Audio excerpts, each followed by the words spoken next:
महाराज जी, जैसे अभी 8 अप्रैल के बाद मैं आपसे मिल रहा हूँ। और 8 अप्रैल के बाद मैं गांव गया हुआ था। तो गांव में मैं जब गया हुआ था तो गांव में मैं जंगलों में भी घूमा। और कज़न ब्रदर की शादी थी तो मैंने शादी भी इंजॉय की। तो इस बीच जब गांव में हम जंगलों में जा रहे थे तो इस बीच क्या हुआ था कि जिस दिन शादी थी उसी दिन एक जो आदमी थे गांव के, कोई बुजुर्ग थे, उनका देहांत हुआ था। तो जिस जंगल से हम होते हुए जा रहे थे तो उनकी चिता वहाँ पे जली हुई थी। 2 दिन पहले की बात है। तो उसके बाद जब हम उस रास्ते से जा रहे थे तो गांव के लोगों ने हमें बोला था कि आप उस रास्ते से मत जाओ, क्योंकि वहाँ भूत प्रेत होते हैं। क्योंकि 2 दिन पहले ही चिता जली है तो हो सकता है कि वो जो भूत प्रेत है तुम्हारे ऊपर आ जाए।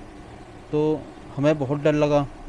फिर भी हम गए उस रास्ते। ऐसा तो कुछ हमें हुआ नहीं, लेकिन फिर भी मैं आपसे जानना चाहता हूँ कि क्या भूत प्रेत होते हैं, और क्या भूत प्रेत से आपका कभी कोई ऐसा साक्षात्कार हुआ है?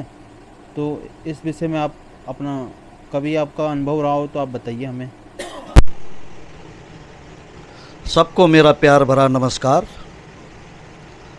और 8 अप्रैल को मेरी शिव पुराण की कथा जब समाप्त हुई तो उसके बाद में आप पता नहीं कहाँ चले गए। आप कह रहे हैं कि गांव गए थे, और उसके बाद आपकी जो है मुझसे ये मुलाकात हो रही है। और आपने कहा कि वहाँ जो है लोगों ने कहा कि भूत प्रेत होते हैं।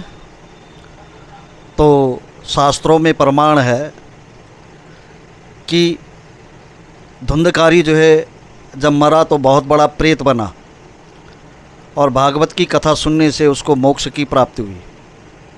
शिव पुराण में प्रसंग है कि चंचला का पति बिंदुक जो है जब मरा तो विंध्याचल पर्वत पर जो है प्रेत बन गया, और उसने शिव पुराण की कथा सुनी और उसे मोक्ष मिल गया। बाबा तुलसीदास की जो है चौपाई है, जो चालीसा है, उसमें लिखा हुआ है, भूत पिचास निकट नहीं आवे, महावीर जब नाम सुनावे। तो शास्त्र तो झूठ नहीं बोलते हैं। रही भूतों से साक्षात्कार, तो हाँ, मेरा भूतों से साक्षात्कार हुआ है। आत्मा से जो है मेरा साक्षात्कार हुआ है। ये बात आज से 45 साल पहले की है। उस समय मेरी उम्र जो है 21 वर्ष की थी। मेरे पिताजी 3 भाई थे। बड़े भाई का नाम था चंडी प्रसाद बलूनी, और दूसरे भाई का नाम था उनका ललिता प्रसाद बलूनी, और मेरे पिताजी का नाम था वीरदेव बलूनी।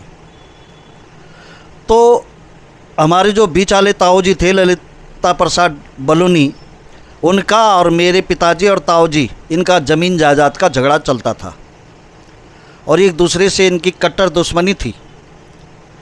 लेकिन इन तीनों के अंदर एक खासियत थी कि ये बच्चों से कभी भी जो है दुश्मनी नहीं करते थे। बच्चों को वैसा ही प्यार देते थे जैसे अपने बच्चों को जो है प्यार देते हैं।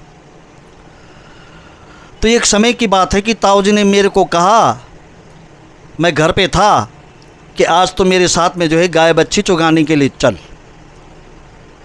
मेरी मम्मी माता श्री जो है मुझे इशारा कर रही हैं कि तू ताऊ के साथ में मत जाना, क्योंकि दुश्मनी थी। मैं जिद करके ताऊ जी के साथ में गाय बच्ची चुगाने के लिए जंगल में चला गया। पहाड़ी इलाका था।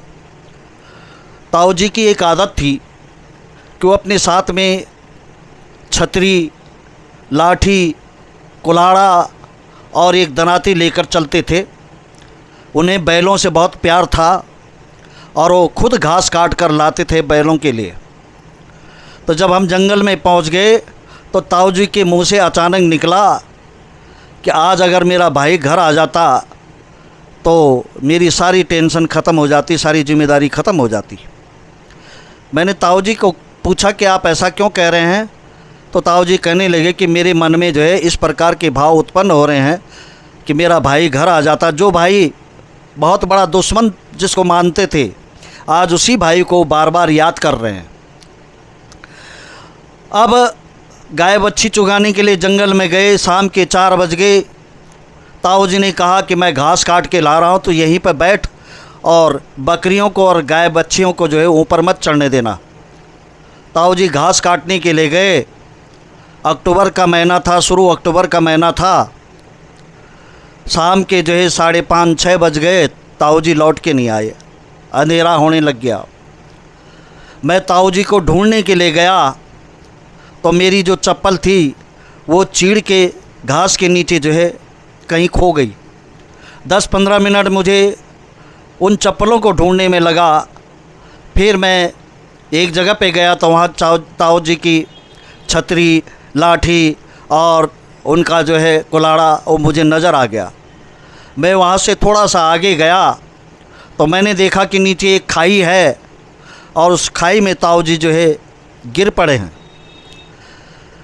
मुझे कुछ पता नहीं चला, ऐसा महसूस हुआ कि जैसे मैंने नीचे झांका तो मुझे किसी ने पीछे से धक्का दिया हो और मैं ठीक ताऊ जी की छाती में गिरा। वहाँ भी मुझे महसूस हुआ कि जैसे नीचे से मुझे किसी ने पकड़ा हो। मैंने ताऊ जी के छाती पे हाथ लगाया तो हल्का सा धक्क की आवाज़ छाती से आई और ताऊ जी के मुंह में जो है आर पार एक लकड़ी का जो है टुकड़ा घुसा हुआ था। ताऊ जी जो है मृत्यु को प्राप्त हो गए। मैंने वहीं से अपने गांव वालों को आवाज़ दी कि ऐसी ऐसी बात हो गई है, आप घर जाके जो है आदमियों को यहाँ लेके आओ। इत्तेफाक से उसी दिन मेरे पिताजी भी घर पहुँच गए और जैसे पिताजी ने देखा कि मेरा लड़का तो वहाँ अकेला है, रात होने लग गई थी, पिताजी गांव वालों को समाचार सुना करके वहाँ पहुँच गए, मुझे घर वापस भेज दिया। रात भर सारे लोग वहीं रहे। फिर 3 चौकी के पटवारियों को बुलाया। उन लोगों ने वहाँ पर पिताजी को पूछा कि क्या तुम्हें किसी पे शक है? पिताजी ने कहा कि ये गिर के मरे हैं, मुझे किसी पे शक नहीं है। उनकी वहाँ जो है चिता जला दी गई उसी जगह पे। और जब चिता जलाने वाले घर आए तो ताऊ जी का जो साया था, आत्मा थी, वो उनके पीछे पीछे जो है वहाँ घर पर पहुँच गई। ताऊ जी की लड़की थी, 8 वर्ष की उसकी उम्र थी, अनपढ़ गंवार, उसने कभी स्कूल का मुँह नहीं देखा था। सब लोग वहाँ पर जैसे ही बैठे, वो लड़की हमारी छोटी बहन अपने स्थान से उठी और उसने पिताजी को कहा, ओ बीरू, जैसे मेरे ताऊ जी मेरे पिताजी को पुकारते थे ऐसे ही उसने कहा, ओ बीरू मेरा खाता निकाल। पिताजी ने खाता निकाला। लड़की कह रही कि फलाने पेज पे उस आदमी का नाम लिखा हुआ है और उसमें इतने पैसे हैं। वो पैसे उसने दे दिए हैं क्योंकि ताऊ जी ब्याज पर पैसा देते थे। उन्होंने, उस बहन ने कहा कि उस पैसे को खाते से उसको काट देना, ऐसा ना हो कि दोबारा तुम उनसे जो है पैसा मांगो। और उसी समय मेरी माता श्री ने उस लड़की से पूछा कि कल तुम तो मरे मरे लेकिन तुमने मेरा लड़का भी मार दिया था। तो ताऊ जी कह रहे हैं, वो लड़की कह रही है ताऊ की आवाज़ में कि मैंने इसको मारा नहीं, जिस स्थान से मैं गिरा था उसी स्थान पे कोई औरत बहुत साल पहले मरी थी और ताऊ जी कह रहे हैं कि उस औरत ने मुझे धक्का दे करके मुझे तो मार दिया, लेकिन इसको भी उसने धक्का दिया और इसको मैंने नीचे से पकड़ लिया। पहले मैंने इसे जो है चप्पलों में उलझाया कि ये यहाँ ना पहुँच पाए, लेकिन मैं चप्पलों को ढूंढ करके वहाँ पहुँच ही गया और मुझे महसूस हुआ कि किसी ने धक्का दिया है और नीचे भी मुझे महसूस हुआ कि किसी ने मुझे पकड़ा है। अब पिताजी ने उस लड़की से पूछा कि अब तुम्हारे लिए हम क्या कर सकते हैं? तो लड़की कहने लगी कि मैं ताऊ जी की आवाज़ में कि मैं दूसरे की शरद में मरा और दूसरे की शरद में मुझे मोक्ष नहीं मिलेगा, मेरी आत्मा भटकती रहेगी, इसलिए तुम मेरी नारायण बलि करना। और फिर पंडितों को बुलाया गया और गौशाला में जो है नारायण बलि की गई और इस प्रकार से ये साबित हो गया कि आत्माएं, गरुड़ पुराण में भी लिखा हुआ है कि 13 दिन तक मृतक स्थान पर आत्मा जो है घूमती रहती है और जब तक चिता नहीं जलती है तब तक चिता के ऊपर जो है 2 फुट ऊपर तक आत्मा साथ साथ चलती रहती है। तो इससे ये साबित होता है कि भूत प्रेत होते हैं। ठीक है। ठीक है गुरुजी। अच्छा गुरुजी, 100 फुट ऊपर से आप नीचे गिरे थे, तो 100 फुट तो बहुत ऊंचाई होती है, मतलब 10 मंजिल होता है। 10 मंजिल। आज भी वैसे ही है। अगर कभी प्रमाण देखना हो तो उस जगह को मैं दिखा सकता हूँ। और आप गांव में जाएं और जो बुजुर्ग आपको मिले, इस प्रसंग को उन लोगों से पूछना कि क्या ऐसा हुआ था, वो लोग आपको बता देंगे। तो इसलिए ये साबित होता है कि भूत प्रेत होते हैं। ये एक सूक्ष्म लोक की जो है आत्माएं हैं, और जब इनको मुक्ति नहीं मिलती है तो ये सूक्ष्म लोक में जो है विचरण करते रहते हैं। ठीक है।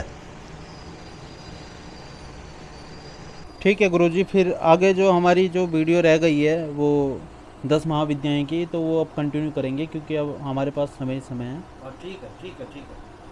ठीक है गुरुजी, धन्यवाद आपका बहुत बहुत। जय हो।